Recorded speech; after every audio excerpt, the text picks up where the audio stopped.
California Dreaming is brought to you by BLUBRRY. You know there is a little bit more to making a podcast than just talking into a mic and hitting publish. You need more than that. And I'm talking about a reliable hosting service so your time can be spent working on your show. You also want accurate download numbers, you want to see the audience that you're reaching, and you're going to want a webpage that is simple and easy to work with. That's why I choose BLUBRRY. With its simple media hosting and fully integrated WordPress website, it can't get any easier. So if you host a show or if you're thinking about starting one, visit www.orbitaljigsaw.com/dream to give BLUBRRY a try for a month for free. BLUBRRY's support team will be right there every step of the way to help you migrate over so you won't lose any of your subscribers in the process. And if you're brand new to this, they can get your new show up and running. And with a month for free to try it out using promo code DREAM, what have you got to lose? There are a number of ways that you can support California Dreaming. You can follow us on Facebook, Instagram, and Twitter. You can spread the word about the show. You can recommend us in podcast and true crime fan groups. And you can leave the show a rating and a review on Apple Podcasts or whichever platform you listen to the show on. And if you would like to help out a little bit more, you can support the show on our Patreon. You can gain access to at least one exclusive episode per month, and currently there are more than 45 episodes that you can binge, so it's a pretty good deal starting at just $1. In addition, there are about 8 premium episodes available for supporters at the $5 and above tiers.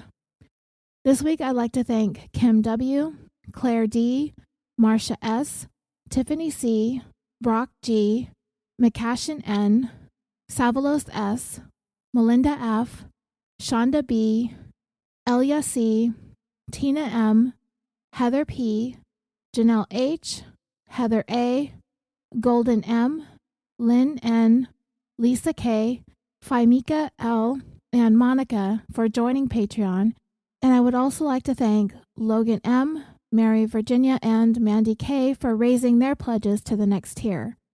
And if you are unable to sign up for the monthly subscription to Patreon, you can help out the show with a one-time donation through our PayPal using our email, californiapod@gmail.com. And all of your donations help in keeping California Dreaming going, so I'd like to thank you for all of your support. Also, this last week, today's Friday, August 28th, so from Monday through Thursday I was in California. That's why this episode is a little bit delayed. It should be out today if all goes well. And following that, I should be able to finish up part 3 of our Patreon series that I know you all have been patiently waiting for who subscribe to Patreon. So keep your eye out for that as well.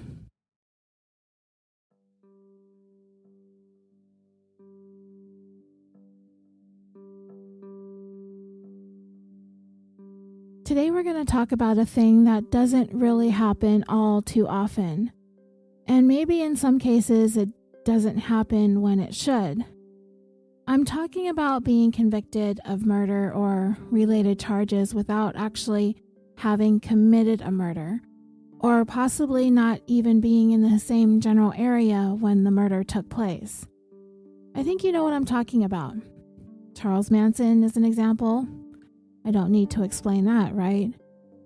He was originally sentenced to death for his role in 9 murders while having his quote-unquote family do the actual killings.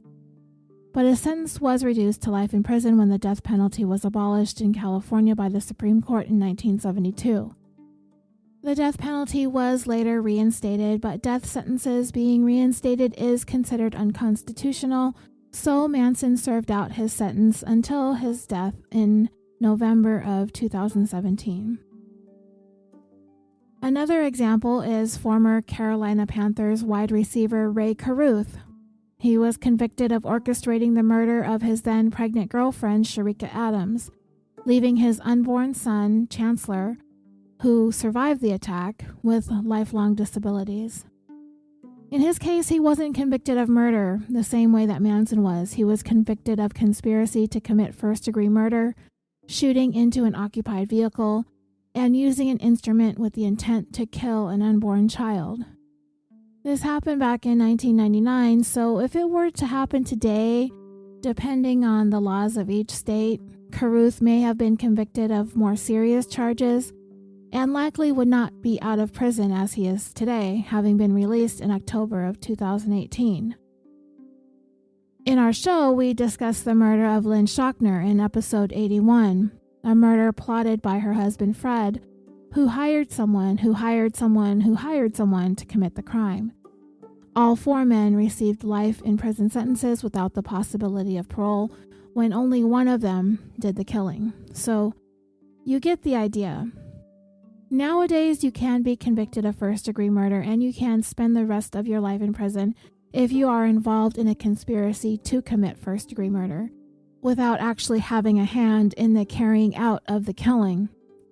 And we're going to talk about one such case today. It's a story about a relationship. A couple who entered into a marriage virtually empty-handed, only to eventually bring together their unique passions and skill sets to build a multi-million-dollar gold trading business that would eventually be their undoing. As many couples may struggle through financial woes that often takes its toll on the relationship, sometimes the same can be said when too much money is involved. It sounds like a problem some of us wouldn't mind having, though there's always the caveat that money is the root of all evil. And that certainly appeared to ring true here in today's 157th episode of California Dreaming, the tale of all that glitters.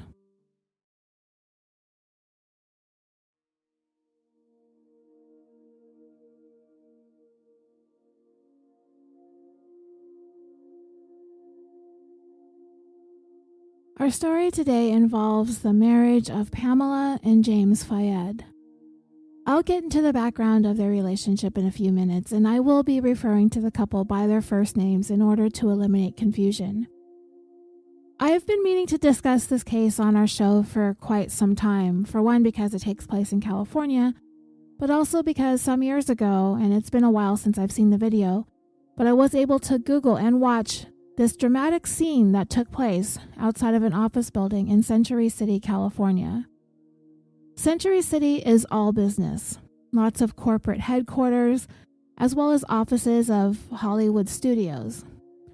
There are very few houses. The population is a little over 2,200, which is very, very small for any city in the greater Los Angeles metropolitan area.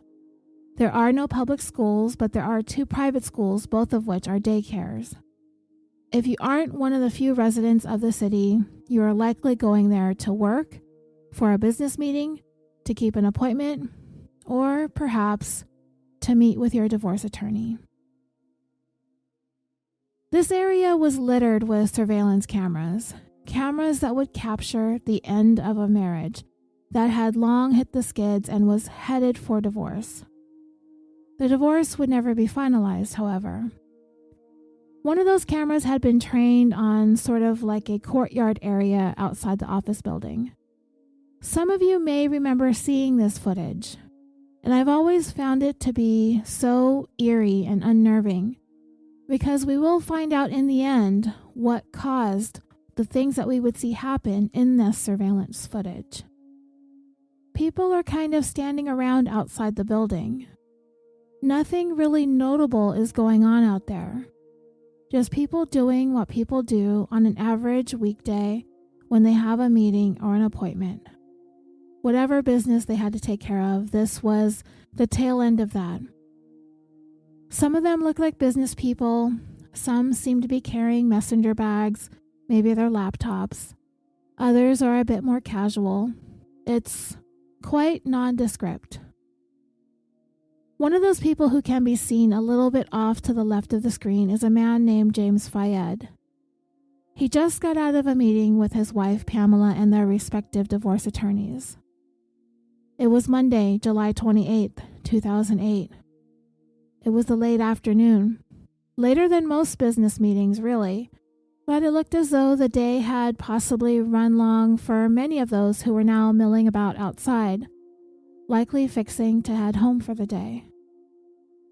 We can imagine that the day was warm too. It is summer in Southern California. July is one of the hottest months. And James Fayed is standing near what appears to be a brick planter.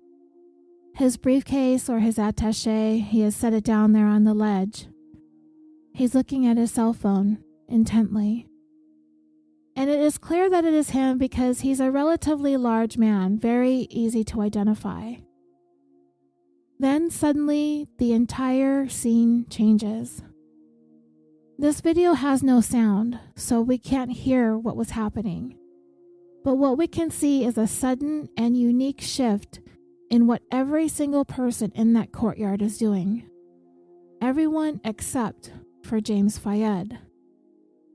Everybody, and I mean everybody's attention, is suddenly drawn to something out of range of the camera to the right. Something is happening in the adjacent building that has every head turning, every person moving towards that direction. You can see them looking up.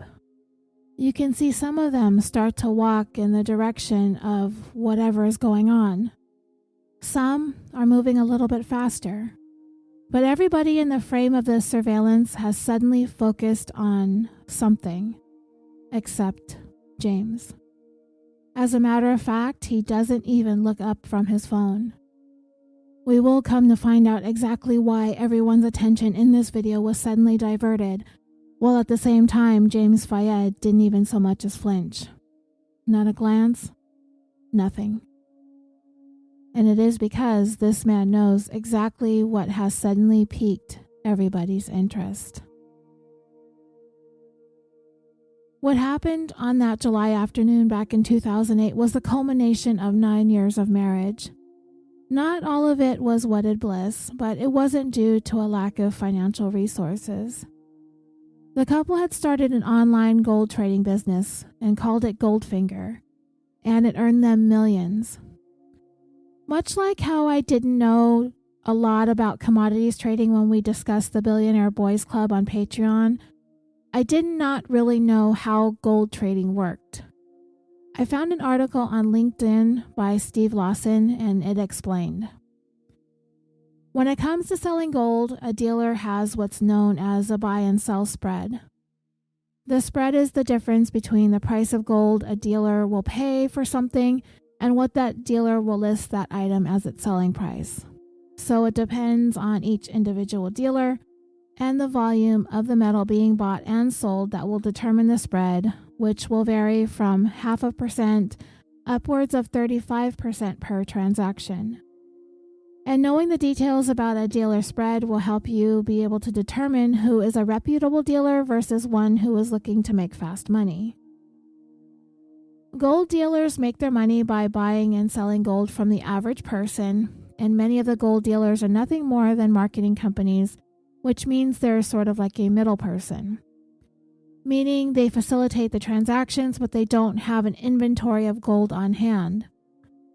When a person sells their gold to a dealer, that dealer is most likely going to sell them to a large depository or wholesaler. The wholesaler will make their profit when buying from the dealer, and the dealer makes their profit when buying from the public.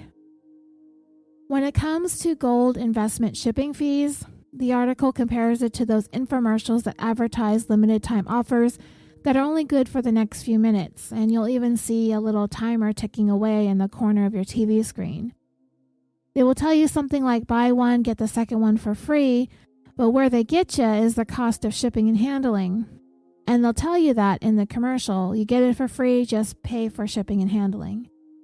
I never really understood how they could say it was all for free when they put the two products together and mailed them together, but you have to pay double the shipping and handling, which includes the cost of insurance and delivery.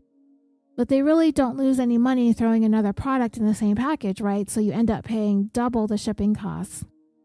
Well, some gold dealers will use the same tactics in order to bring in the impulse buying investor. The person who wakes up one day and says, I'm going to invest in gold even though I've never invested in gold ever before in my life. Kind of like the impulsive manner in which I started this podcast. But anyway, there are a few gold dealers that offer free shipping, but most charge a lot of money to ship, as much as $150 to get these precious metals to your door. Most reputable gold exchanges will offer fair prices for gold as well as completely free delivery. So this is how the Fayeds made their wealth: online gold dealing. Despite the success that the couple enjoyed, which enabled them to give their children, as well as Pamela's circle of friends, all the things that she'd always dreamed of wanting to be able to do for the ones that she cared for and loved. But all the money in the world would not stop the Fayed marriage from crumbling. According to Pamela's best friend, Carol Nev, she described Pamela as an incredibly happy and fulfilled person. A mother, a businesswoman, and the type of personality that was easy to love and to be around. By 2008, Pamela and Carol had been friends for more than 2 decades, and they met when they both lived in the same apartment complex, years before she would meet and marry James Fayed. They were both single moms with babies at the time, close in age, and they got to talking and soon became fast friends.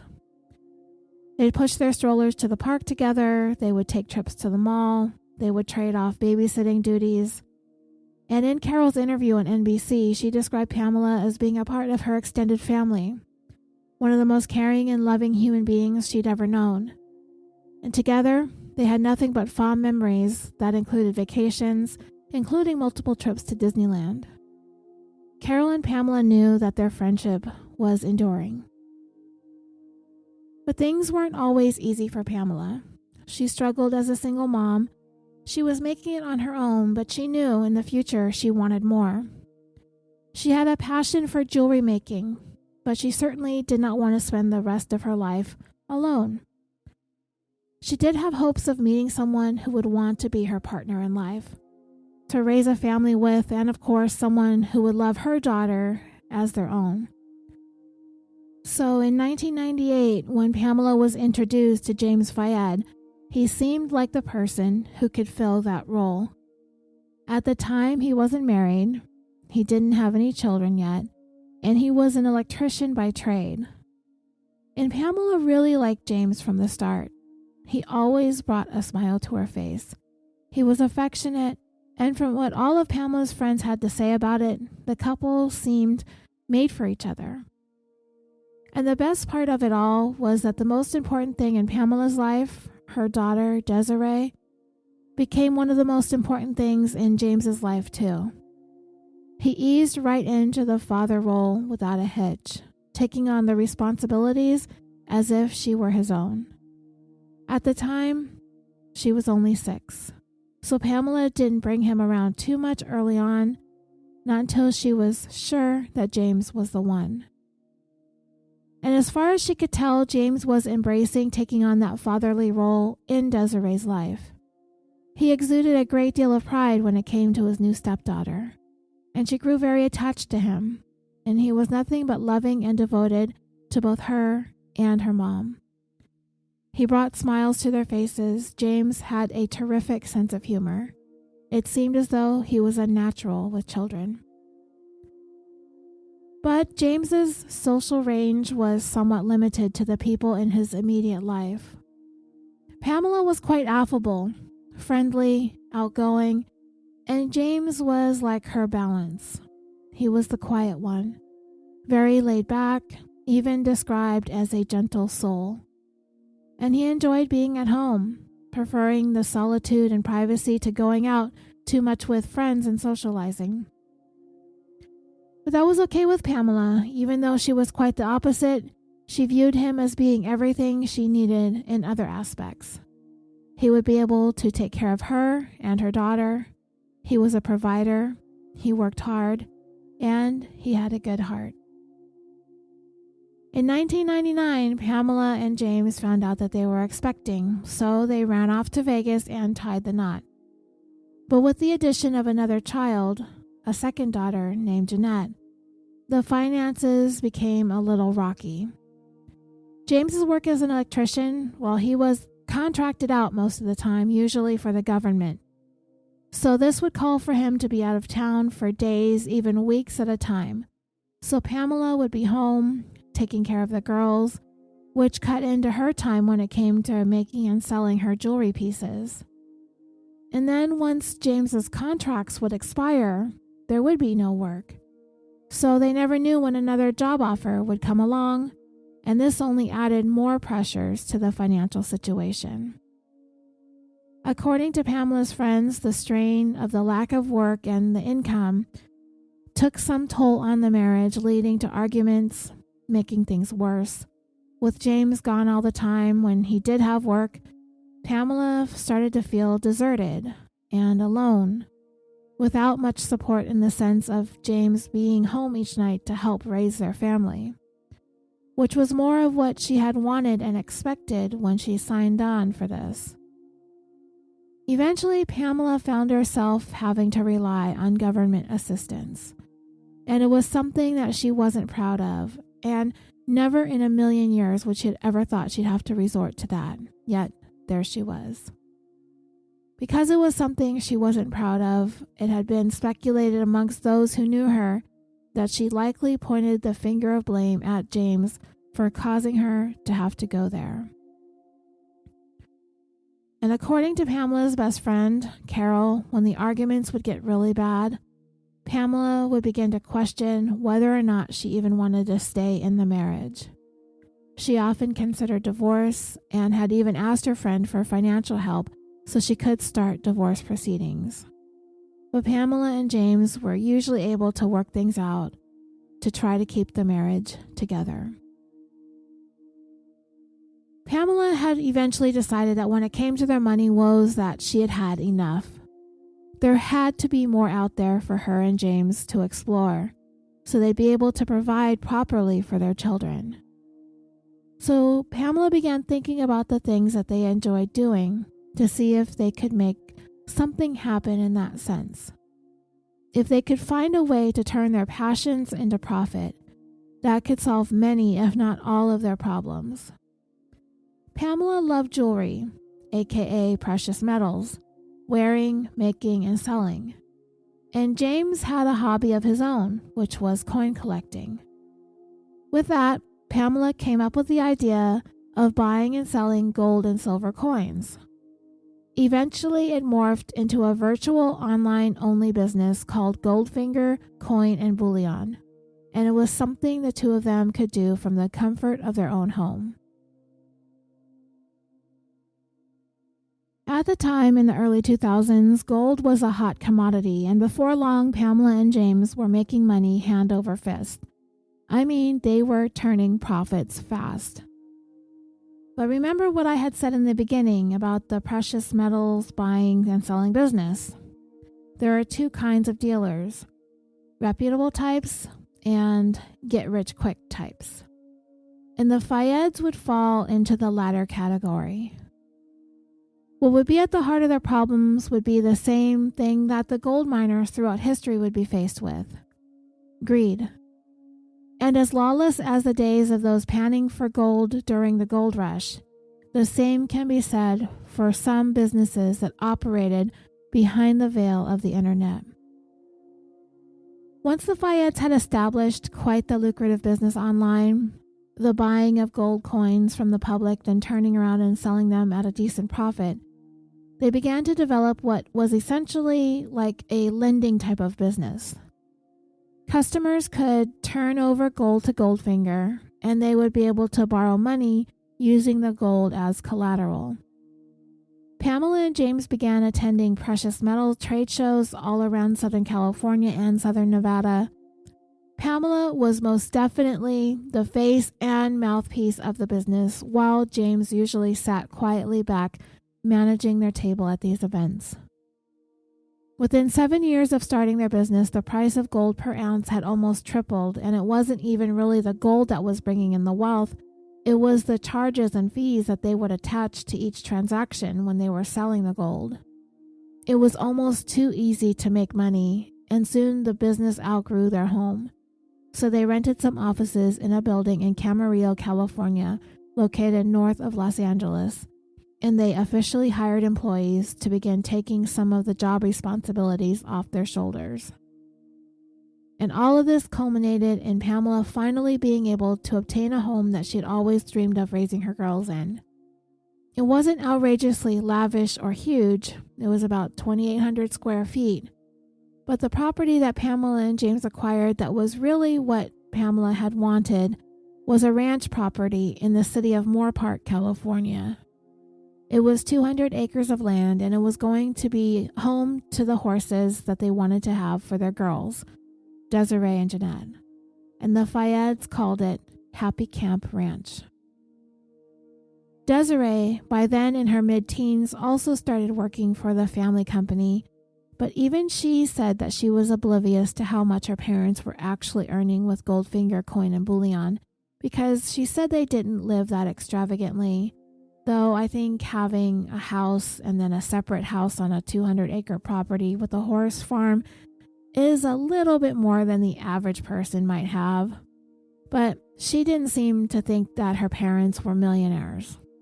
Well, it's not uncommon for parents to not share their financial situation with their children. I would be remiss to not mention that there are probably other reasons that the Fayeds chose to not live too glamorous of a life, which we'll get into in a little bit. But the wealth, owning her own business, making her own hours, working if and when she wanted to, along with being able to hire employees, meant that Pamela would finally be able to live out her ultimate dream, which would be taking care of her girls full time. And as it were, James preferred things that way, for Pamela to take a back seat while he captained the ship. She took on the title of company vice president, and James, of course, was president. And it was becoming apparent to Pamela's friends that the title was somewhat of an extension of James's character and self-esteem, extension of his ego. He liked the title of president, and he maintained a strong hold on all facets of the business. He had the final word on all decisions. Everything was essentially operated and controlled by him. At first, Pamela's friends thought of James as the quiet, unpretentious, modest type, but over time it became clear that the business, all of this money that they were making, had started to go to his head. And the bigger Goldfinger grew, James's head grew right along with it. James viewed himself as a very powerful individual with a tremendous amount of wealth. He seemed to take on the sense of feeling like nothing could take him down. And that wasn't exactly true, because some years into their business, arthritis began creeping into James's joints. In order to deal with the discomfort, he began having pain medications prescribed to him, which James eventually became dependent on. And it seemed to have caused an adverse effect on his overall personality, his moods, his behaviors, and he morphed into a person that Pamela barely recognized as the same man she had met back in 1998. Not only was he insisting on having sole control over their business, he also wanted complete control over everything Pamela did and didn't do as well. He just wanted her to stay home and to be the housewife, but his arthritis would call for change in that dynamic. Because as his arthritis worsened, it got to a point where he could no longer make the daily commute to the Goldfinger offices. Soon, James was barely able to get out of bed. His stepdaughter Desiree suspected that part of it was the arthritis, but part of it was also his lack of desire to really want to socialize, even with family, which had been the way he was all along, but it seemed to be getting worse. James Fayed had checked out, opting to stay in bed every day for the better part of about 2 years. Even though he was relegated to staying home, barely leaving his bedroom, he still insisted on maintaining a strong hold on the business. As James's health declined, Pamela decided it was time for her to step up and become a more active participant in the daily operations of Goldfinger. But James rebuffed her attempts. Every decision that needed to be made was cause for an argument. The couple bickered constantly, with James's biggest issue being that he insisted on being in control. And it never really got better. With each passing day, the rift grew to a point where their relationship was irrevocably damaged, and the couple separated. What Pamela and James did not know at the time was federal investigators had been having their agencies look into the exact thing that the couple were making their millions doing: online gold trading. That business had been booming, and it's safe to say that when large amounts of money is involved in any business dealings, there is the potential for fraud. It's always there. And the feds wanted to make sure this new way of doing business online was on the up and up as much as the average brick and mortar buildings needed to be. Online businesses had been steadily growing since the advent of the internet, and with it came a new way of policing things such as fraud, tax evasion, obtaining and maintaining the proper licensures to operate said online business. You must have a money transmitter's license in California, and probably in most states, in order to do the transactions online that they were doing with Goldfinger. I can't exactly say what the standards and regulations were back in the 2000s, but I can tell you what is required today, and it is complicated. According to the California Department of Business Oversight website, or the DBO from here forward, they use the Nationwide Multi-State Licensing System and Registry, or NMLS, to manage money transmitter licenses. So there is a national registry. It is somewhat uniform from state to state.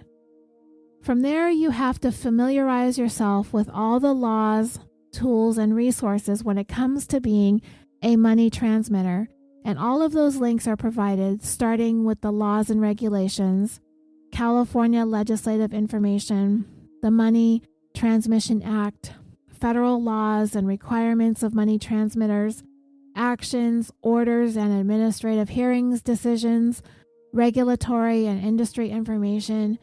And then you have to understand the Money Transmission Act, which is 9 chapters, general provisions, exemptions, licenses, agents, eligible securities, consumer disclosures, examinations, special reports, enforcement provisions, and miscellaneous provisions. Then, once the prospective applicant for new money transmitter license or acquisition of control understands the laws and regulations that govern money transmission in California, it is highly recommended that the applicant arrange for a pre-filing meeting with the Money Transmitter Division staff. Then it provides you with a couple of phone numbers and emails to contact in order to arrange to get the pre-filing materials and to set an appointment. The purpose of this meeting is to answer the prospective applicant's questions about the process and regulatory requirements and to help the DBO process the application in a timely manner. This meeting helps to prepare an application to meet all the requirements of the California and federal laws. The filing fee is $5,000 for a new license, and it is not refundable in the event an application is incomplete. The department recommends these meetings to occur in person at their San Francisco office. However, other arrangements are acceptable. For acquisition of control applicants, the step is highly recommended, especially if the applicants are not known to the Money Transmitter Division staff. The successful applicant will be able to demonstrate a working knowledge of the laws and regulations that govern money transmitters and be ready to present a proposed business plan. Completed applications for new money transmitter licenses, along with the non-refundable fee of $5,000 made out to the DBO, should be mailed. Then it gives the address to send everything to. And the application includes all of the following that must be completed: an interagency biographical and financial report form, DBO instruction forms, personal financial statements, confidential resume, written consent forms, call report forms, emergency contact information, application to engage in the money transfer business, a request for a live scan, application for approval to acquire control of money transmitters, authorization for release of information, along with instructions, information, and all sorts of other forms. Then you have to provide a list of your authorized agents, information on your registered agent, your employees, your trade names, your bank account information, an audited financial statement, a credit report, your Anti-Money Laundering/Bank Secrecy Act policy that details how you intend to comply with these laws on the state and federal level, a state-issued certificate of authority, a certificate of good standing, sample documents including transaction receipts, management and organizational charts, a California money transmitter surety bond in the amount somewhere between $250,000 to $7 million, numerous DBO forms and documents that need to be sent to the Division of Financial Institutions, 2 banking references, detailed descriptions of your business policies and procedures, financial statements, balance sheets, statement of income, and a detailed explanation regarding your plans to comply with the laws and regulations, numbers of persons in your business, and a background check for any person living in a foreign country. So it's pretty serious to get this damn license. And I'm pretty annoyed at this point having to read all that junk. But anyway, the Fayeds did not have a money transmitter's license. Even though it's a lot to have to do, but the consequences, I'm sure, are a lot worse when you conduct business without the license. Once Pamela's friend Carol, who was also in the business, heard that gold buying and selling businesses were being investigated by the feds, she called Pamela and was like, "You need to get that license. At least get started in the process." She said that she told Pamela if she got the ball rolling, then her business would be untouchable. I don't think that that's necessarily true, considering the Fayeds had been running their business for at least 7 years without the license, so they probably would have been caught up in the federal dragnet even if she had begun her application process. Either way, Pamela agreed with Carol's advice, as it was important for her to keep the business up and running and get on the level with it. Carol said that Pamela wanted to be on the straight and narrow with their business for it to be legitimate. But seeing as James was the one running everything, I can't say for sure, but if Pamela ever took the initiative to tell him, "Look, let's do this the right way," it's likely he shot down the idea because, look at the hassle that they would have to go through, but also it would expose all of Goldfinger's books and records to be investigated. He probably figured they'd been doing fine all these years. There was nothing to worry about. But when you're not doing something exactly legal, eventually something's got to give. If the federal investigators, the FBI, and the IRS are sniffing around looking at these online gold businesses to see if they're operating with a license, Goldfinger is going to find themselves in the crosshairs simply due to the fact that so much money is flowing through there. They're making truckloads of money and they're circumventing state regulations while doing it. And as all of this is looming, the Fayed's marriage is quickly headed to divorce court. But despite that, they're still going to need to work out the logistics of the business, and bringing it up to speeds in terms of licensure is exactly what Pamela wanted to do. James, not so much. Because when Pamela spoke to him about applying for the money transmitter's license, he was adamant. No way. Doing so would mean Goldfinger would be under the microscope of the federal government. All of their dealings would be open to investigation, so whatever the Fayeds were or were not doing, James intended to keep the government out of it. Pamela, in hopes of not losing it all, decided she was not going to allow James to gamble with everything that they'd built together. She did not want to lose everything, and she was wanting to take the steps to make it right. But dreamers, based on what I read in terms of all the hoops one must jump through in order to obtain the license, I don't know if Pamela would have been able to salvage Goldfinger, seeing as she held the title of vice president. And there is obviously something shady going on that James at least knows will be their downfall. I'm not sure about Pamela if she would have gone down with the ship too. I don't think she would have been able to resurrect the business once it was subject to federal scrutiny. She may have if James was going to take the fall and go to jail for everything.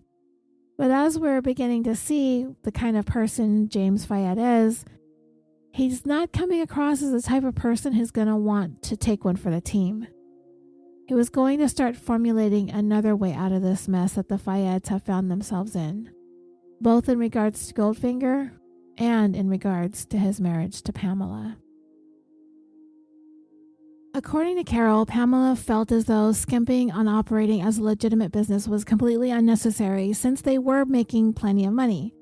But you know how California is. James was avoiding many fees and costs and taxes, and he probably wasn't going to be able to do that if he was operating with a license. Remember, there's the get-rich-quick type of gold dealer, right? That seems to be what James Fayed was aspiring to. The next step was for Goldfinger to go international, but doing that would for sure open the floodgates for an investigation to come down on them. Pamela really wanted to grow the business. She wanted to go international, but it had to be done right.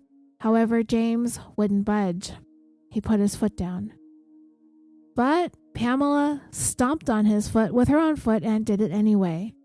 She took out a large chunk of money to the tune of $400,000 with the intentions of doing all the things that she needed to do to get those licenses, to go through the plethora of steps necessary for her to do so. And many believe that that was all James Fayed was willing to put up with. This was the breaking point. Once Pamela took that money, it's believed that James snapped. He became so angry with Pamela, he resorted to yelling and belittling her, calling her names, just saying horrible things to her and about her. It was also reported that James began throwing around wild accusations regarding her business dealings, and it is believed that he was doing so in order to have some ammunition to use against Pamela when it came down to the inevitable war that the divorce was going to turn into. Clearly, it was going to be very acrimonious. But in California, when it comes to situations like the Fayeds, where they built a business from the ground up together during the course of their marriage, everything is 50-50, right down the line, whether James Fayed liked it or not.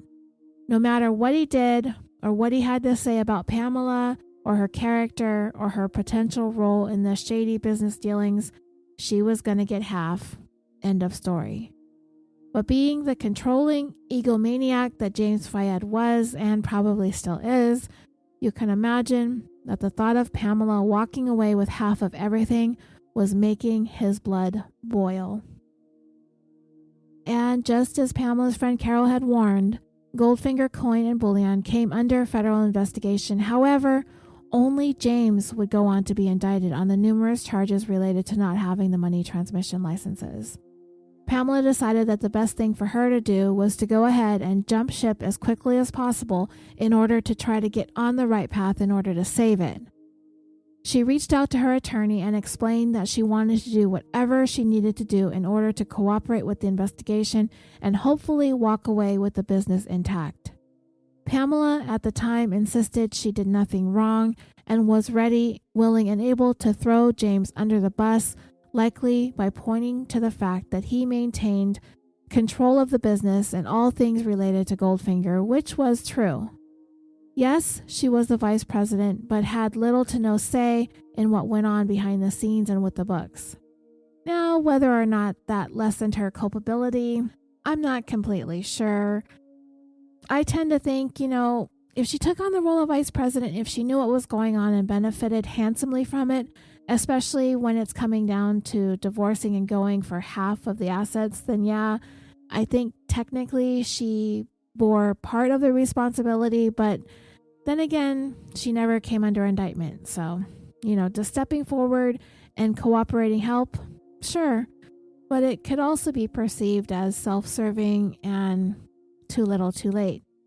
What we really don't know, and what nobody really knows, is if James himself was aware of Pamela's plans to cooperate with federal investigators. But if she would have been able to cut a deal with prosecutors, she would be their star witness against her ex-husband.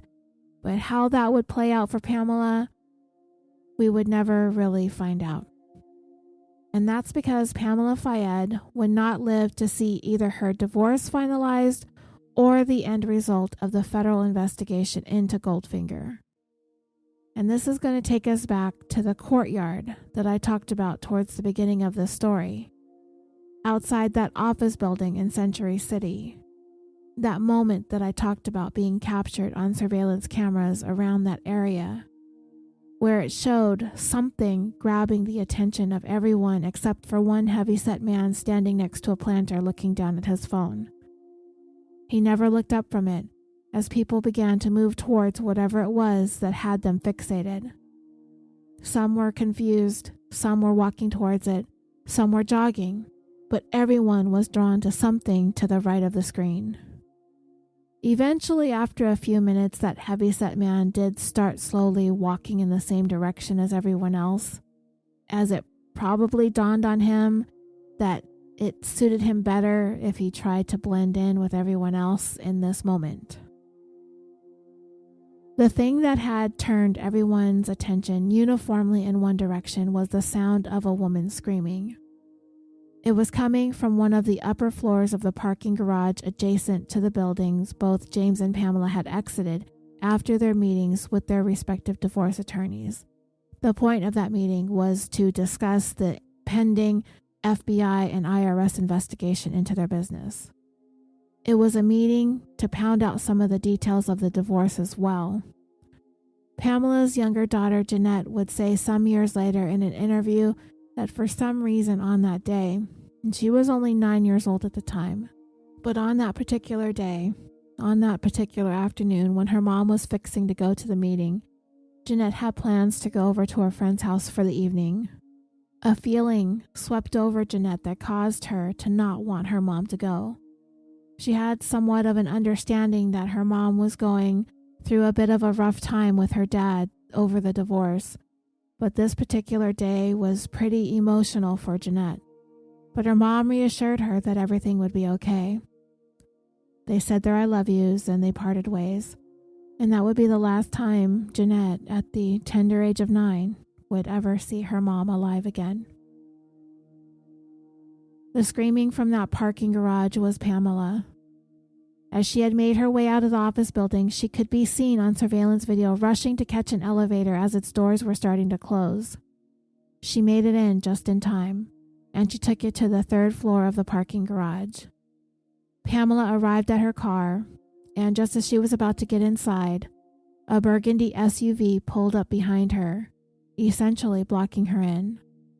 A man exited the SUV with a knife in hand and began stabbing Pamela, right there as she tried to get into her vehicle. When the attack was over, the assailant got back into his car and drove away. Pamela had been stabbed 13 times, including a slit to her throat that severed Pamela's carotid artery. A man named Edwin Rivera, who happened to be in the garage at the time, was nearby. He worked as an accountant at the adjacent office building in one of the 2 towers. He was off work around 5:30, but he usually sat in his car and relaxed and listened to music for about an hour in order for rush hour traffic to die down, because his commute home is almost 60 miles. He said that he always parked on the 3rd floor, but since that day, July 28th of 2008, he never parked on that floor again. Edwin always noticed the cars that normally parked on the level, and he always noticed cars that he didn't normally see parked on this level. And on that day, he did notice the reddish-colored SUV parked in one of the 3 best spots closest to the elevators. It turns out that this vehicle was 7 spaces away from Pamela's black GMC Yukon SUV. The burgundy SUV stood out to Edwin because he had never seen it before, and like I said, he considered it to be parked in one of the prime spots on that level in terms of distance from the elevator. As Edwin made his way to his car, he walked past that parked SUV and happened to notice someone sitting in the driver's seat. While he could not tell if the driver was male or female, it did stand out to him because this person was wearing a black hoodie on a day when temperatures had soared to about 90 degrees Fahrenheit or 32.2 degrees Celsius. It was hot to be wearing a dark hoodie like that. But Edwin kept walking to his car. He got in, he rolled down the windows and turned on the radio, reclined his seat, and closed his eyes. Less than an hour later, Edwin would hear the screaming. He never saw what actually happened, but the screams definitely got his attention, just like it had everyone else's attention in the immediate area. At first, as Edwin sat there, he thought maybe it was some sort of horseplay, like a prank or something like that, like someone had jumped out from behind a car to scare somebody. But as he sat and listened, he heard a second, more intense, more blood-curdling scream, and it was clearly someone who was in distress and needed help. Edwin next saw somebody wearing a dark hoodie get into a reddish-colored SUV, which drove away. Even though Edwin didn't know exactly what was going on, he knew enough to realize he needed to get the license plate of the car, or at least get the attention of someone else who could try to do it as the car sped away. In the next moment, Edwin began to try and find out who it was that was screaming. While he was doing that, 911 started receiving multiple calls about an attack in the parking garage, a woman being attacked, a woman screaming. As Edwin looked around to see who it was, he happened upon a woman who was bloodied and crumpled on the ground. He described it as thinking as though it appeared to be a pile of laundry just tossed there. It took a few moments for Edwin's mind to process what it was he was actually looking at, but the crumpled up woman, as it turned out, would be Pamela. She was still alive, and she saw Edwin. She somehow managed to get to her feet. As she did, Edwin watched as the blood dripped from Pamela's long blonde hair, and her eyes were wide with fear. Pamela looked at Edwin, but he said it was like she wasn't even there. And perhaps Pamela was no longer there, because her stare went right through him. Pamela began walking in the direction that he was standing, and she said to him, "Please help me. I don't want to die." Edwin tried to reassure her, telling Pamela that it was going to be okay. "Let's just sit down. I will help you. I will get you help." And he encouraged Pamela to keep talking to him.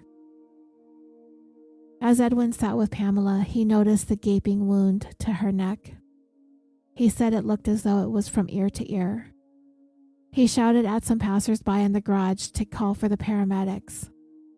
Following that, Edwin directed his attention back to Pamela. He looked at her, and he sat with her. A rumbling gurgle came from Pamela, and then she went quiet and still. And in that moment, Edwin began attempting to wrap his mind around the fact that he just watched someone murder this woman, and she just died right in front of his eyes.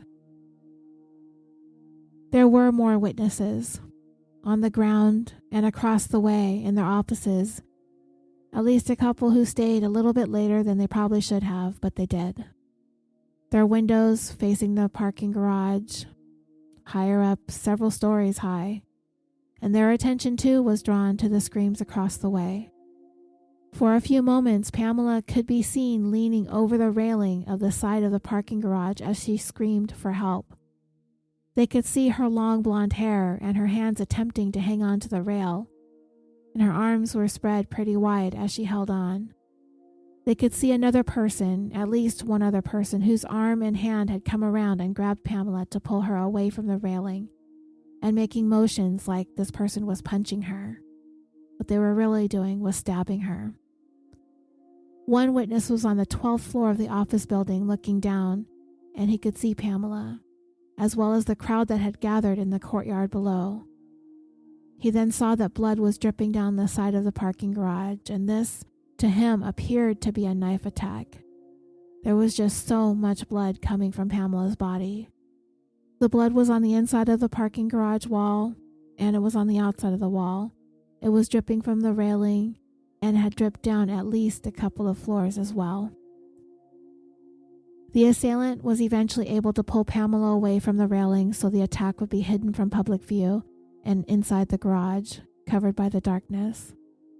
And then witnesses could see this man's arms just flailing up and down onto Pamela's body so fast. It was very violent, but there was no way from that vantage point to see any identifying features of the attacker. But it was assumed to be a male, but this was only a presumption.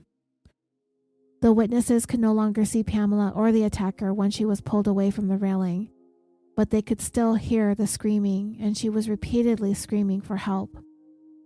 From 12 stories up through plate glass windows, witnesses were able to hear her screams. That's how intense Pamela's cries were. The next time that this witness saw Pamela, her body was being removed from the garage by paramedics. She was covered by a white sheet. The forensic pathologist who conducted Pamela's autopsy was Dr. Stephen Schultz. By the time he examined her, he had performed nearly 6,000 autopsies over the course of his career. He described her injuries in graphic detail and labeled them in alphabetical order, and this is not necessarily in order of infliction. Wound A was a sharp force injury on the right side of the lower neck by an edged instrument that produced a free-flowing pumping, spurting of the blood that resulted from an arterial wound, the blood being pumped by the heart. This would be a fatal wound consistent with someone standing behind the victim and having drawn the blade across the neck. Wound B was to the left side of the face, cut across the jaw. The skin was cut under the jawbone that went from ear to chin and would not be a fatal wound, though it would bleed profusely, as it was deep, again consistent with someone standing behind Pamela and drawing the knife across her chin and jaw area. Wound C was on the right side of the jawline, also non-life-threatening, again inflicted by someone standing behind the victim. Wound D was a cut under Pamela's left eye, near the bridge of the nose, starting in the inner angle of the eye against the lid into the angle of the orbital, and was about a 1/4 inch deep. It too was a cutting, non-fatal wound consistent with someone behind Pamela cutting the blade across her face.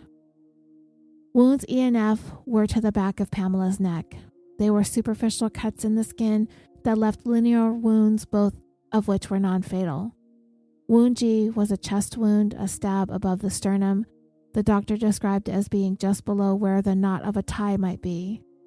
It was about 1/2 inch deep and went to the bone. It cut the skin and some tissue and was non-fatal. Wounds H, I, J, and K were defensive wounds to Pamela's arms and hands. The stab to the arm was through and through, the tip of the blade having come out the other side. There was a cut on her left forefinger, a cut near her left elbow, the back of the right hand, right forefinger. There were blunt injuries to Pamela's arms, as well as abrasions, leading the doctor to reach the conclusion that Pamela fought for her life. The wound to Pamela's neck was the fatal wound. It would not have been rapidly fatal. Death would have occurred within 5 minutes, and the doctor would not have expected Pamela to be unconscious through any of this. She would have been completely present, completely conscious, completely aware of what was going on, and experiencing a tremendous amount of pain. Pamela's death was ruled a homicide. Her manner of death, sharp force injury. The investigation had detectives assigned to the case looking at James Fayed from the start. Not only did they quickly find out that he and Pamela were in the throes of a very contentious divorce, but that they were also battling over money and control of the business, and in addition to that the business was under investigation by federal authorities. But when the indictment came down, only James was indicted in the federal case, not Pamela. The manner in which the FBI had found out about Goldfinger was by way of another investigation that they had been conducting involving 2 Ponzi-type scams. The investors who had been duped out of money told the agents on the case that they were instructed to obtain accounts with Goldfinger coin and bullion. It became evident that the people behind the Ponzi schemes were only smaller components of a bigger thing going on here, and that bigger thing were the Fayeds and Goldfinger. Once several investors mentioned Goldfinger, FBI agents turned their attention to that instead. So Goldfinger was advertising itself as a gold trading company, showcasing collections of valuable coins and bars of gold online. The FBI estimated that about $35 million a month worth in gold was flowing through Goldfinger, but it wasn't by way of buying gold. According to the FBI's investigation, Goldfinger's sole purpose was to conceal the trail of funds generated by the Ponzi schemes. Basically, Goldfinger was the middleman laundering money for those operating the Ponzi schemes. They were the ones transmitting the money online, and as I went over earlier, you need a license to do that. And based on the type of scrutiny that Goldfinger and the Fayeds would have been subjected to, there is not only no way they would have been issued a money transmitter's license, but they also would probably find themselves behind bars with all of their assets frozen.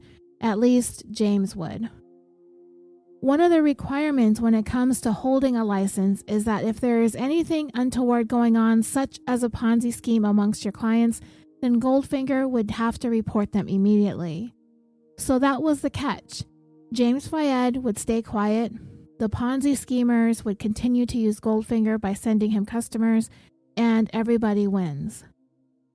James Fayed would later go on to deny that he did anything wrong, that he operated Goldfinger completely legally. This, of course, was not the case, just based purely on the fact that he didn't have a license to transmit money. Pamela's friends would say once she found out that the money laundering was going on, she wanted to go legit. But I suspected that it would have been too late to salvage Goldfinger, especially if she were given immunity. Even then, I don't think Pamela would have been able to weather the scrutiny of the California Department of Oversight if it had ever gotten to that point, which it wouldn't, because somebody stabbed her to death. The FBI believed that when Pamela began cooperating with them, and when she pulled out that large sum of money out of their accounts, which was $400,000, that this enraged James. He would go on to accuse her of stealing money from the company, which doesn't really make any sense because she's half owner of the thing. Because the divorce was ongoing when the FBI became involved in the investigation, Goldfinger and the marital assets were already being examined by accountants for purposes of the divorce. So the FBI were able to look at those documents through a subpoena to see exactly what was going on within the Fayed marriage and their finances. And this is when Pamela became aware of the investigation and was able to confirm that the FBI was indeed looking into Goldfinger, at which point she reached out to her attorney and had them contact the agents investigating them to inform them that she wanted to cooperate with them. Which sounded good to the FBI because they had her blessings, and because they did, they would be able to look at everything going on behind the scenes at Goldfinger. Essentially, Pamela's cooperation would open up all of the books and financial records for the FBI to scrutinize. Pamela's murder would shut that down. And as I mentioned earlier, the one thing that nobody would ever know is what did James Fayed know when it came to Pamela's cooperation with the FBI. But either way, because of all the circumstances that had presented itself following Pamela's murder, James Fayed was taken into custody for the operating as a money transmitter without a license charges, which would keep him behind bars while the murder investigation was continuing. The one thing that they did know for sure is that James Fayed himself was not the one who stabbed Pamela in that parking garage. He can be seen on that surveillance video in the courtyard, texting away as everyone else around him is reacting to the piercing screams and cries for help emanating from the third floor level of that parking garage. Everyone is reacting, except for James, who didn't even look up from his phone. And investigators believe that is because he knew. He knew who was screaming, and he knew what the screaming was all about. The first thing detectives assigned to Pamela's murder case looked at was the surveillance footage taken inside the parking garage. They narrowed down the time leading up to and following the murder and looked and reviewed that footage specifically. Based on the description of the vehicle given by the witnesses at the scene, they did see a red-colored SUV, it was a Suzuki, just minutes after the attack, and it pulled up to an exit, but this exit was for use by employees of the office buildings only. The driver of the SUV can be seen attempting to put their parking ticket into the machine, but it would not accept it. Next, a tall, thin man wearing a white t-shirt and holding what looks like a black hoodie got out of the car and tried to put the ticket through, but it still wouldn't accept it.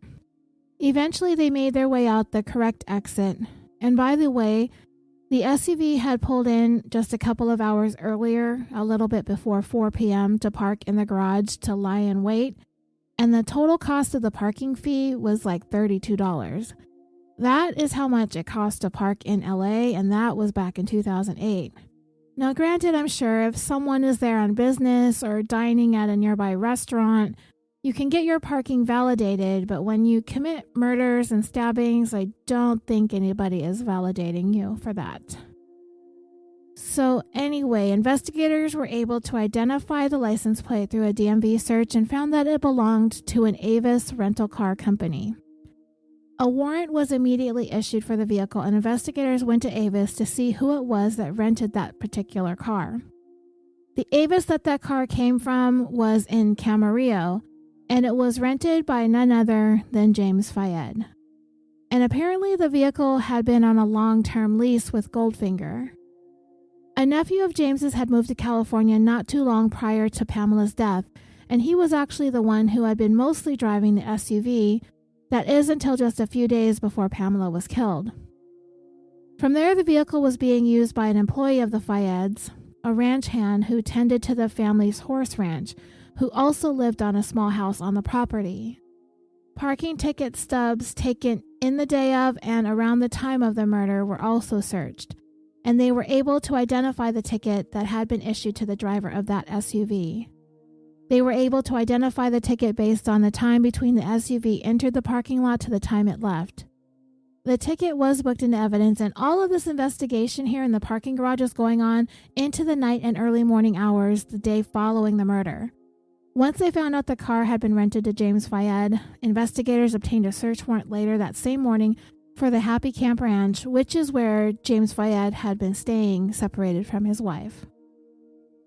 Investigators quickly became aware of the ranch hand who resided in a guest house on the ranch named Jose Moya. Moya was a man who Pamela had a chance encounter with. A guy who was a bit down on his luck, and Pamela offered him the job to live and work on their ranch. Pamela and her girls had grown quite fond of Moya. He had become so trusted that he had even been tasked with transporting gold and bullion to and from the businesses to safes located in the Fayed's home on the ranch as well as his, in his own living quarters. So Moya soon came under suspicion, the thought being that perhaps he was interested in stealing the gold from the Fayeds. Maybe he was going to kill both Pamela and then James and get away with their fortune. Pamela herself had expressed to a friend that she thought that in the weeks and months leading up to the murder, that she was being followed. And there was an occasion when she actually saw that it was Jose Moya doing the following. She called her friend Carol frequently and talked with her as she and James were going through their divorce proceedings. And Carol recalled being on the phone one time with Pamela while she was driving, and she told Carol that she could see someone following her in a truck or an SUV that she didn't recognize. But as they kept driving, they eventually turned into a parking lot, and she could see that it was her ranch hand, Jose Moya. Pamela was concerned, but she wasn't sure, wondering out loud on the phone with her friend why he was following her. Her friend suggested that she report it to the police, but it does not seem that Pamela ever did. The search warrant was executed at the Happy Camp Ranch close to 24 hours after Pamela's murder.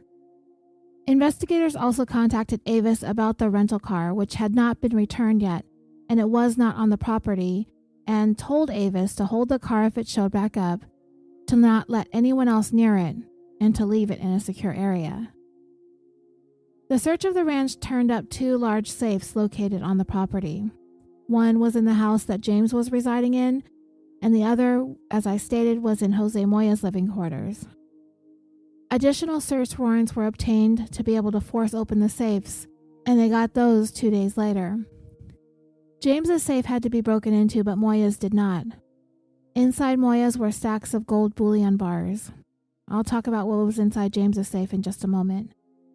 In the meantime, 2 days after Pamela's murder, the Suzuki SUV showed back up at the Avis rental offices, so they contacted law enforcement and told them that the car that they were looking for was returned sometime in the middle of the night. Investigators immediately arranged to have the SUV towed and undergo forensic examination for evidence. The inside of the vehicle had been completely detailed. Everything had been wiped down with Armor All, and the upholstery and floorboards had been steam cleaned. but technicians were able to find red stains in various locations inside the vehicle, which turned out to be a match to Pamela Fayed's DNA. Blood was found on the second row seat on the fold-down latch, and the third row seat in the back area of the back seat, behind the driver's seat, and on the carpet. The paperwork on the rental showed that it was rented by James Fayed using a credit card issued to Goldfinger. The primary driver of the car was Jose Moya. Back at James's residence on Happy Camp Ranch, investigators found in his safe a metal suitcase, an American Express card, and a Ziploc bag containing $24,980 in cash. An additional $26,000 was found elsewhere in the house. There was no gold in his safe. In Moya's safe, there were 20 2.2-pound bars of gold inside the safe and a bunch of coins. The total weight in gold was about 62 pounds. So with this kind of access to money, investigators knew that James Fayed would be a flight risk. So they were very comfortable with him being behind bars while they pieced together what all happened in this case and who all was involved in Pamela's murder. And on top of that, James Fayed was denied bail. The problem at hand now was to try and link James Fayed to the killing, as like I had stated, it was clear as day that he was down in the courtyard area of the office complex while Pamela was being stabbed. Investigators were certain that he was involved, they just needed to figure out how to prove it. They needed more than him acting disinterested in the screaming that was going on in the parking garage when she was being stabbed to prove his involvement. Then, for the lead detective on Pamela's case, some pretty good information fell into his lap. He got a call from an assistant U.S. attorney informing him that there was someone interested in informing on James Fayed. Apparently, James had provided a full confession to the crime to a cellmate, telling him that he had had his wife killed, and that the someone that he had hired was in fact Jose Moya, Pamela's trusted ranch hand. What made the jailhouse informant credible is the fact that he was aware of details in this case that were not readily available simply by watching the news or reading the newspaper. Not only did James tell him that he had Pamela killed, he said it was about the 5th attempt before they actually got it done. The informant provided specific information about one particular attempt that took place on the 4th of July. That's Independence Day holiday here in the United States, and this was 24 days before she was actually killed. Pamela had attended a party in the city of Malibu, California. James knew that she was going to this party, so he tried to plan for the murder to happen then, but the hired hitmen were unable to pull it off. So because the cellmate had this information, it gave him credibility with investigators. So it was decided to try and have the cellmate be secretly wired to record the conversations with James. And just as the cellmate had said, James freely talked about how he planned out the whole thing, how they had tried a couple of times before, but those plans all fell through. James was also caught on audio tape describing how he told the person he hired to kill Pamela about the party that she was going to, and he wanted it to look like a carjacking gone bad. He wanted it to appear to be some sort of random crime so it wouldn't be traced back to him. And with this caught on audio tape, it was enough to not only charge James with Pamela's murder, but Jose Moya too. However, the video surveillance from the garage showed that there were 2 other individuals in the SUV with Jose Moya. It did take more than a year to identify the suspects and almost 2 years to get them into custody, the ones that were in the SUV that day, and it was essentially the phone records that put all 4 men together as having been in cahoots with this crime. The other 2 were related to Jose Moya, and they were identified as Gabriel Marquez and Steven Simmons. Marquez was Moya's niece's boyfriend, and Simmons was Marquez's nephew. So this was the plan. Shortly after the Fayeds began the process of getting divorced in October of 2007, James Fayed had arranged for Pamela to be murdered, and in order to make this happen, he hired their ranch hand, Jose Moya, to carry it out. Moya was paid $25,000. He in turn recruited Marquez and Simmons to help him. After numerous failed attempts, they were finally able to complete the job on July 28, 2008, when they sat in that Century City parking garage and waited for Pamela to return to her car following the meeting that she had with James and their respective divorce attorneys. The divorce was not only complicated by the fact that there were millions of dollars at stake, but also because they were subject to the federal investigation related to their online gold trading activities.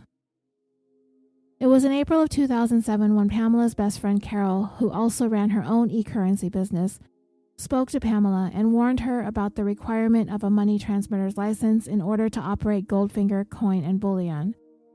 Shortly thereafter, despite James's insistence that they did not need a license, Pamela withdrew the $400,000 on October 6, 2007, in an effort to get the ball rolling on going legit. Within days of that, James Fayed filed for divorce. He banned Pamela from Goldfinger corporate offices. He fired his stepdaughter, who had been working for the business for 2 years by then.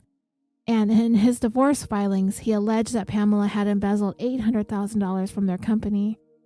And just a couple of months later, Goldfinger would come under formal federal investigation for their involvement with the money laundering for the Ponzi schemers.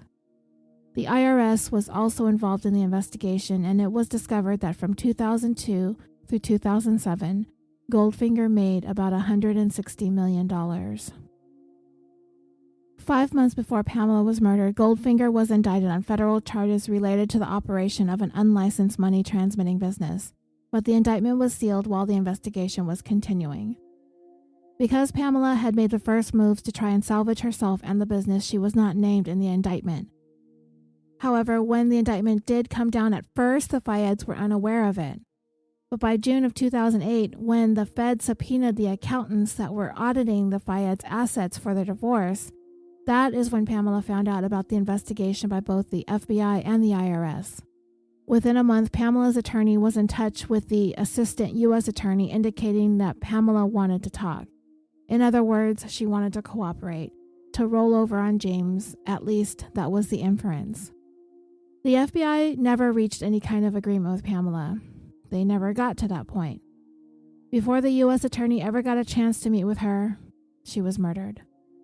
It's not clear if James Fayed had become aware of the investigation as Pamela had. They just never knew. Pamela was murdered shortly after a 3-hour meeting with her divorce attorney, James Fayed, and his divorce attorney. The matter discussed the investigation into their business. And as I described in detail, Pamela was stabbed to death as she tried to get to her vehicle parked on the 3rd floor of the adjacent parking garage. And I mentioned how surveillance video led investigators to identify the burgundy SUV as having been driven by the killer and his accomplices, an SUV that was rented in James Fayed's name. The parking stub that had matched up to the vehicle had Stephen Simmons' fingerprint on it. Phone records revealed that all 4 men, James Fayed, Jose Moya, Gabriel Marquez, and Stephen Simmons, that all of their phones were contacting cell towers located in the vicinity of the killing. Phone records also revealed that James and Moya were exchanging text messages just before and just after the murder, and those text messages were subsequently deleted from James's phone when it was searched. So, I guess we can assume that the actual messages themselves were not able to be retrieved. Maybe that wasn't as much of a thing as it is now, but then again, if you recall, in the murder of Travis Alexander, he was killed almost 2 months earlier than Pamela, and the text messages between him and Jodi Arias were retrieved. So the technology was there, but perhaps it depended on the kind of phone it was or the cell phone carrier. But anyway, it was on August 1st, just about 3 days after Pamela's murder, that the federal indictment of Goldfinger and James Fayed was unsealed, and he was arrested on the federal charges by the FBI. This was done in order to buy some extra time while investigators on Pamela's case worked to prove James's involvement, since he wasn't the actual killer. The other 3 men had not been identified conclusively and were not in custody this early on yet. By September of 2008, the jailhouse informant, whose name was Sean Smith, he was in contact with the lead detective on Pamela's case with the information that James had confessed to the crime in the prison cell. He had agreed to wear that wire and recorded their conversations, which I'm sure sweetened the deal for whatever cases or charges he was facing. In these conversations that the informant had with James, not only did James confess to paying Moya the $25,000 to kill his estranged wife, he also wanted Smith to help him solicit another hit on Jose Moya in order to eliminate him as a witness in his own murder case. Smith made up the name Tony, telling James that he had a friend named Tony that could help him out. In this conversation, James in part told Smith that he didn't want to be worried about this every effing minute when he's free, and that he didn't want to sit around there for the rest of his life and worry about whether one of them is effing going to finally fess up. So James thinks he's somehow going to get out of this if he kills Jose Moya and the other two accomplices. He further said that he wanted Moya tortured so that hitman could find out where to find the other two people involved in the murder, those two people that Moya recruited to help him. So here he goes, planning 3 more murders. And in addition to this, James drew up a map for Smith to give to his fictional hitman Tony to make sure that he would be able to find the house on Happy Camp Ranch in order to carry out the hit on Moya. And the payment would be the same as it was for his wife, $25,000. And there was an occasion when a correctional officer walked by their cell and James was captured on audio tape saying to that correctional officer, "We're planning an effing multiple homicide, bitch, leave us alone." So obviously James Fayed is one arrogant son of a bitch, right?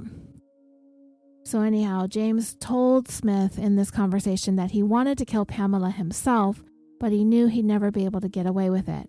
Never. So even though prosecutors knew James was not the killer, if not for him, Pamela would have been alive. He had a solid alibi of being on camera, not in the location of the killing, but he commissioned the killing, and what's more, nobody had more to gain from Pamela's death than him. And the motive, well, it's believed to be twofold. The desire to put an end to the divorce proceedings and the desire to silence Pamela when it came to the federal investigation. James was cast as a completely narcissistic, self-absorbed, greedy control freak. All the same reasons why he wanted Moya, Marquez, and Simmons murdered too. And through the investigation, it was learned that Pamela had a particular fear, confirmed by those who were close to her, that she had a strong aversion to knives. It seemed that she had at times expressed a phobia when it came to being stabbed or murdered with a knife. How or why a conversation like that would come up, I can't say. Perhaps it was said in passing. Maybe it came up when Pamela became aware that she was being followed. Because you see, a search of James Fayed's property uncovered a massive collection of guns. But he had instructed his hitman to murder her using a knife. And perhaps this was one last F.U. to Pamela, who he told Smith coldly on those audio tapes that he never considered her to be important to him. He said that she was fun to play with, but I wasn't going to spend the rest of my life with her. Just a really cold and callous person. He had been so kind to her and her daughter in the beginning, but the more money it seemed they earned, the more it apparently changed him as a person, a husband, and a father. On September 15, 2008, James Fayed was charged with first-degree murder, as was Jose Moya, also with first-degree murder, along with special circumstances of murder for financial gain and lying in wait. James was also charged with conspiracy to commit first-degree murder. On the same day that they were charged, a motion was made by the U.S. Attorney to dismiss the federal charges, which did happen. James Fayed was never charged with anything related to the unlicensed operation of an online money transmitting business. 2 years later, on August 13, 2010, Gabriel Marquez and Stephen Simmons were both indicted on murder charges as well. On February 11th, the prosecution filed their notice of intent to seek the death penalty against James Fayed only, the one who set this whole thing in motion. His case was then separated from the other 3 co-conspirators. According to the prosecution, James was not acquainted with either Marquez or Simmons, that they were both recruited by Jose Moya. Stephen Simmons was the one who did the stabbing, and Marquez was the so-called lookout. The most damning evidence against James were those jailhouse confessions, which his defense would later say was his client acting, trying to come off as being some sort of tough guy in a tough environment, that he wanted to make an impression on Sean Smith in order to have an easier go at in prison. At trial and in James's defense, only 3 witnesses were called: a former coworker, a friend, and a high school friend, and a couple of them James had not even really interacted with in as many as 15 years. The friend described James as a hardworking person, a great friend, and a good individual. His former coworker who had worked with him while he was an electrician described James as quiet and mellow. The high school friend said that James was one of her best friends and told the court that sometime prior to the start of the Fayed's divorce that he had called her for advice on how to make Pamela happy. So the attempt here was to show that there was a time when James did care about Pamela and their marriage.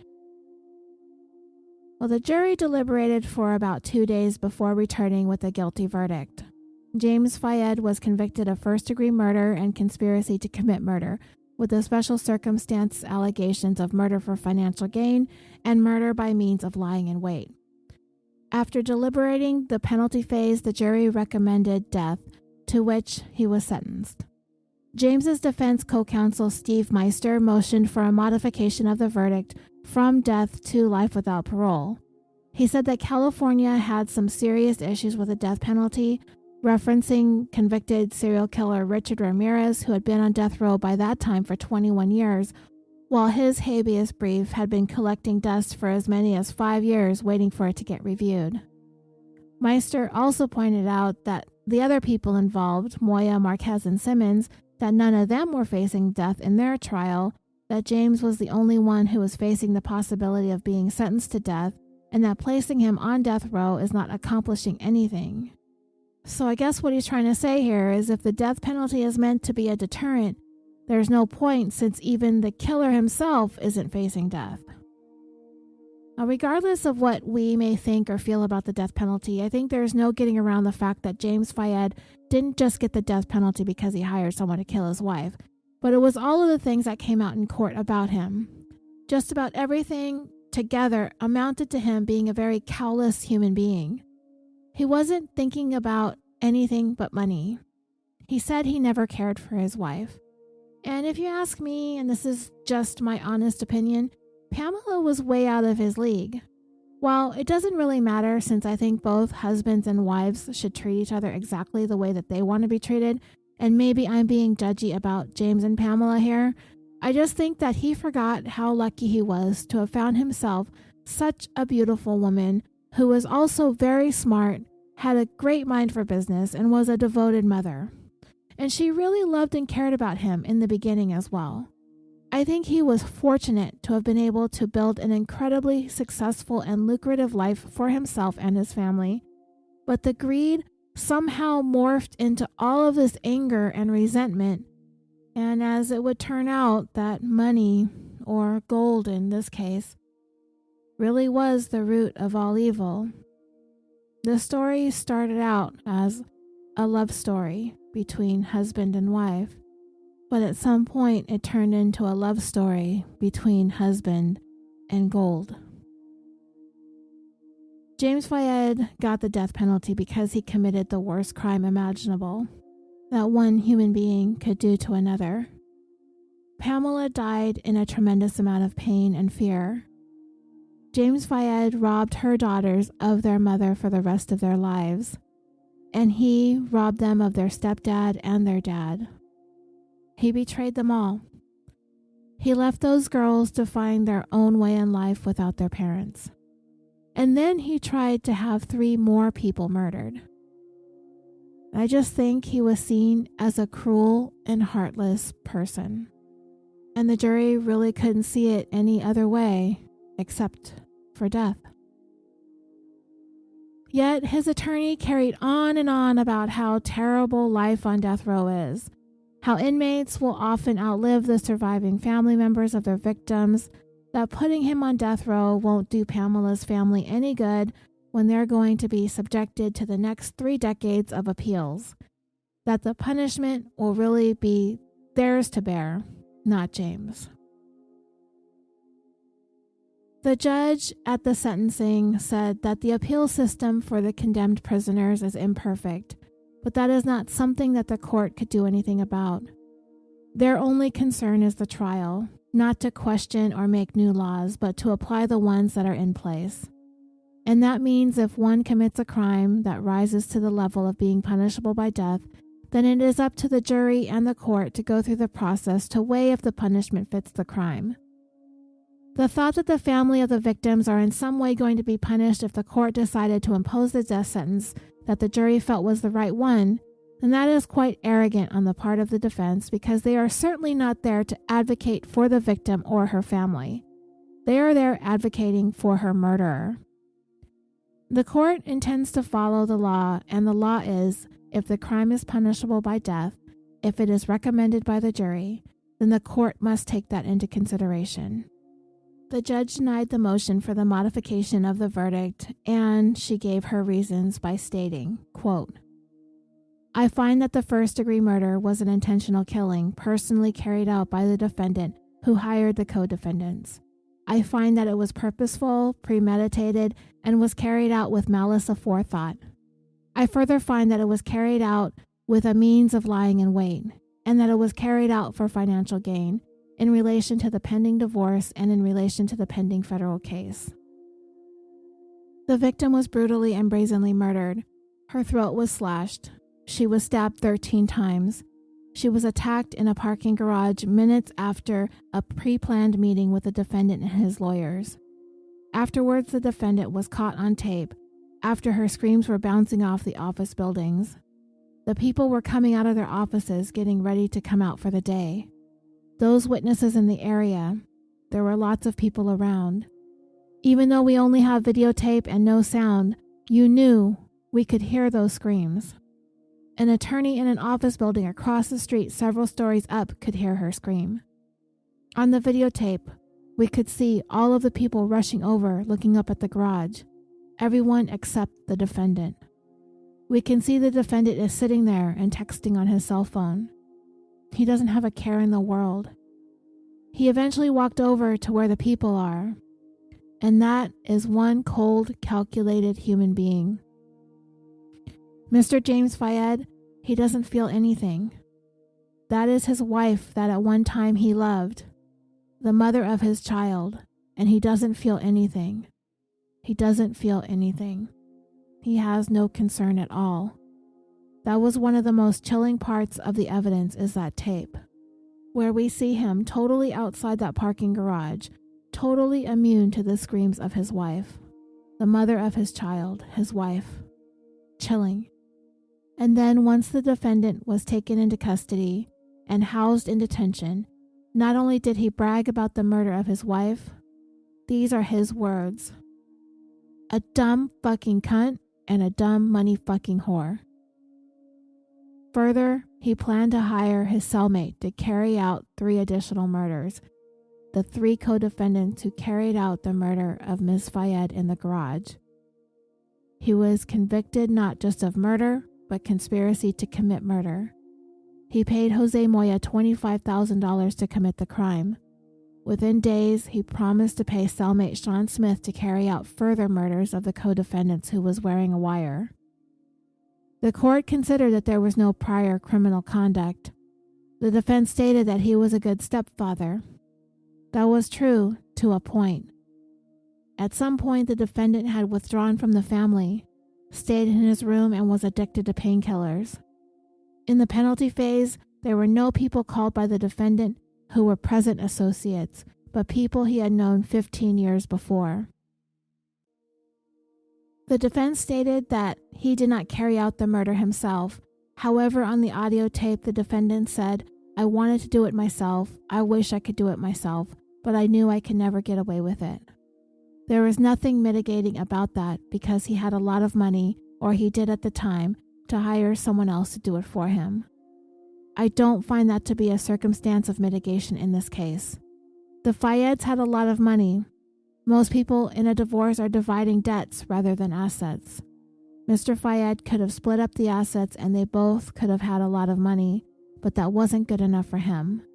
His greed was the controlling factor as to why this murder was carried out. I find the aggravating circumstances so outweigh the mitigation. The court denies the modification of the verdict. The other 3 co-conspirators were tried together, and they too were convicted of first-degree murder and conspiracy to commit murder, also with the special circumstance allegation of lying in wait, while Moya was also found guilty with the special circumstance of murder for financial gain. All 3 were sentenced to life in prison without the possibility of parole for the murder and 25 years to life for the conspiracy conviction. All 4 went on to appeal, and so far, all 4 convictions have been affirmed.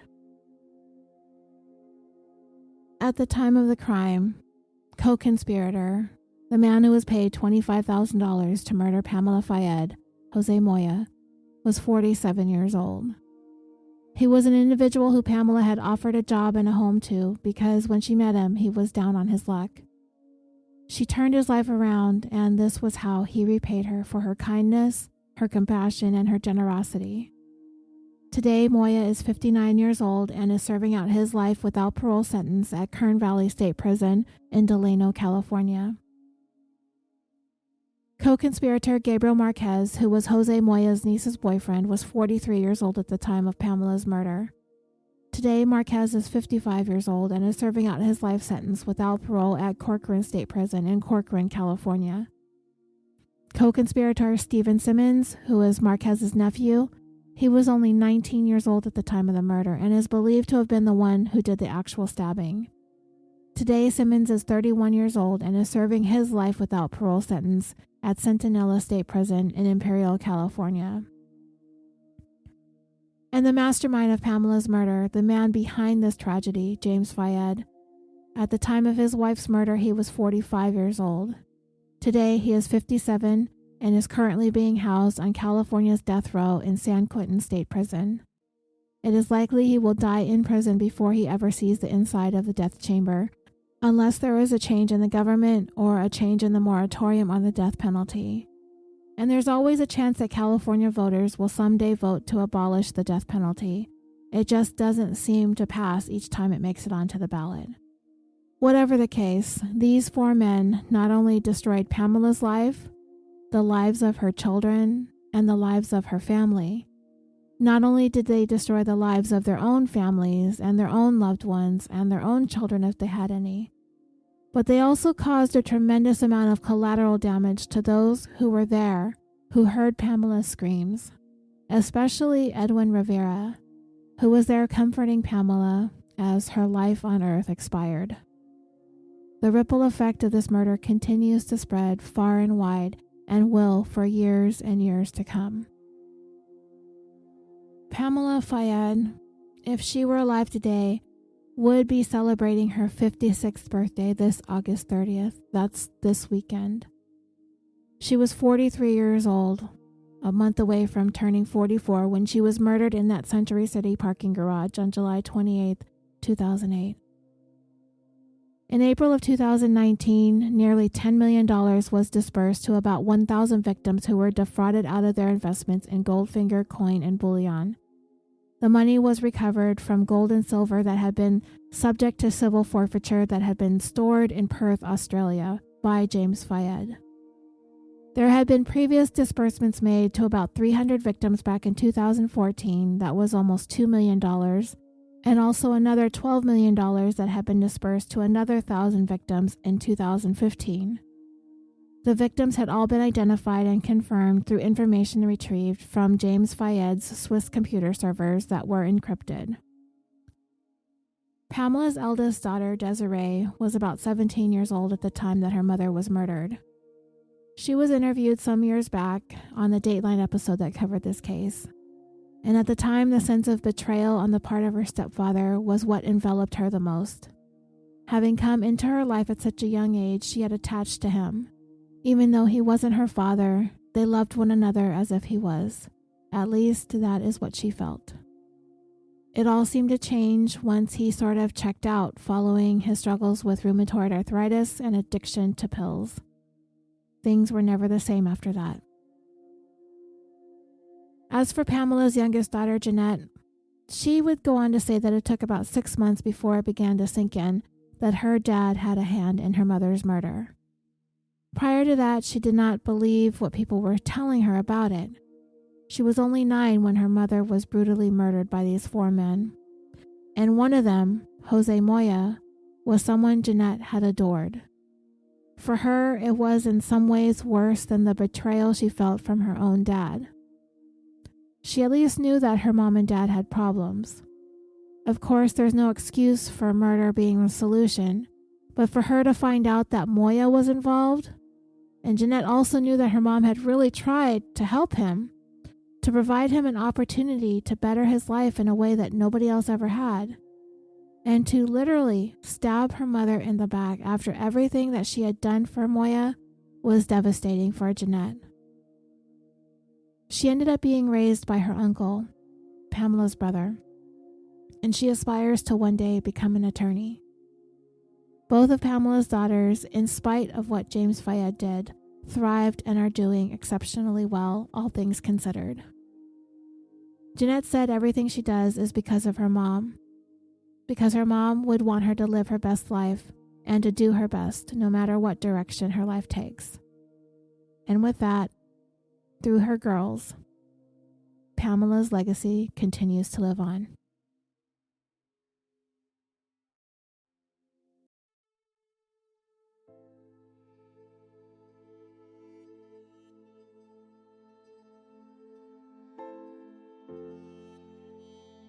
And that will bring this 157th episode of California Dreaming to a close.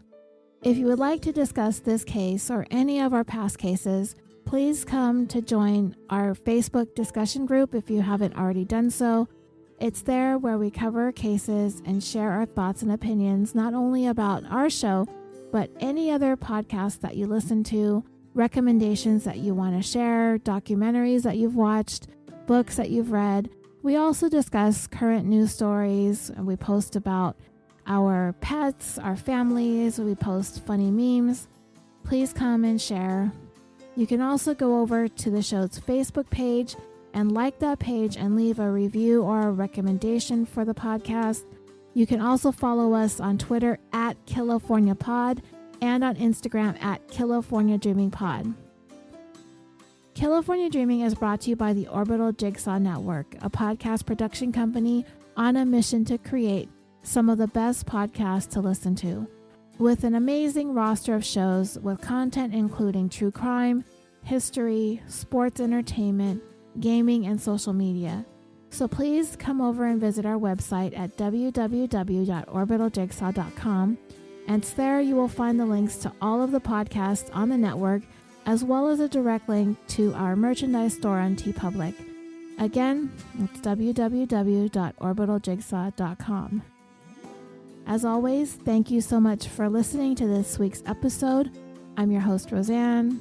Until next time, sweet dreams.